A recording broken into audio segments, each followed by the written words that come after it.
Y'all, I missed so much misogyny since the last time I talked to you. And I'm kind of glad that I did. Sorry, but when the building's on fire, the least you can do for yourself is step outside and cool off here and there. But I'm back. And holy shit, are the sexism stories just lining right up for my return. So, let me start with a man who loves push-ups so much he sleeps on the floor, Pete Hegseth. He took a break from losing pull-up contests to 71-year-olds and being a worthless drunk to attend a church associated with Doug Wilson. Wilson is a notorious hate preacher from Moscow, Idaho.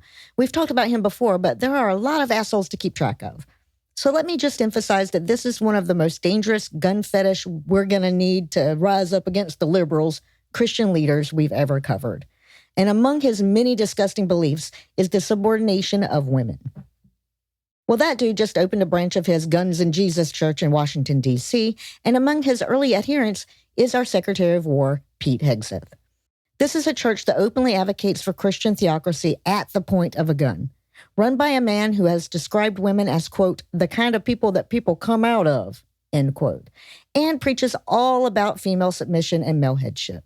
He doesn't think women should be allowed to vote. He advocates for the criminalization of homosexuality, and he doesn't think atheists, Muslims, or Hindus should be allowed to hold office. That's our Secretary of War's new pastor.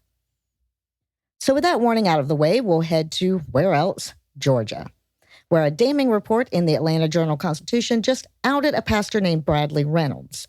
This guy, who is the vice president of Truett McConnell University, apparently used his position as a school and spiritual leader to groom and abuse a student there for years, even long after she left the school. And look, the details are in the story, which will be linked in the show notes, but it's not the kind of shit I want to lay on you unaware. That being said, they're not the kind of allegations he can be arrested over. I mean, the story contains emails from him, so we know for a fact that he's a creepy fuck that used his authority as a spiritual leader to coerce her into a physical relationship that she did not want. But that's legal, because she was an adult when they met. A student at his school, sure, but an adult one. So instead of going after him legally, she's going after his reputation. She does, after all, have the emails. So it's not like she can't prove that he's a deeply fucked up individual. But there's also pretty strong evidence that the school's president actively ignored her situation. And a former staffer says they brought up their suspicion to that president, so it's not like that he can pretend he was completely unaware. Another employee said he warned the president and was admonished for sharing gossip. So it is possible that there's still some punishment coming his way beyond the ruined reputation.